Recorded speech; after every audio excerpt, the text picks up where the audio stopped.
কি সুন্দর আইল্যান্ডের মধ্যে এই যে কাজটি করেছে, এই সুন্দর এই যে 1 ইঞ্চি অ্যাঙ্গেল বার এবং এই সম্ভবত 12 গেজি লোহার ইয়ে দিয়ে সুন্দর করে গাছ লাগিয়ে রোডের মধ্য বিভাজকটিকে সুন্দর করে ইয়ে করেছে। এতে সাশ্রয়ী মূল্যে সিটি কর্পোরেশন থেকে কাজ হয়ে গিয়েছে।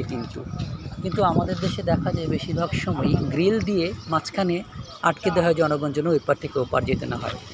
সেটা অনেক ব্যয় হয়ে যায় সরকারি টাকা। তাই সরকারি কিচ্ছুতা অবলম্বন করে যদি জনগণের সেবা করতে পারা যায়, তাহলে ঠিক এই প্রসেসে যদি করে মধ্য বিভাজকগুলিকে যদি এইভাবে সাজায়, তাহলে কিন্তু সিটি কর্পোরেশন অনেক টাকা বেঁচে যায়। পরিবাগে এই আইল্যান্ডটি আমার খুবই ভালো লেগেছে। সংশ্লিষ্ট কর্তৃপক্ষ যদি আমার এই ভিডিওটি ক্লিপে নজর পড়ে, তাহলে সবার কাছে আবেদন থাকবে, সংশ্লিষ্ট কর্মকর্তাদের কাছে আবেদন থাকবে, বিশেষ করে প্রকৌশলীবৃন্দ যারা আছেন সংশ্লিষ্ট দপ্তরে, তারা একটু ভেবে দেখবেন এভাবে করা যায় কিনা। রাষ্ট্রকে ভালোবাসলে রাষ্ট্রের সুন্দরভাবে কাজ করা আমাদের জন্য লক্ষ্য হওয়া উচিত বলে আশা করি। আল্লাহ হাফিজ।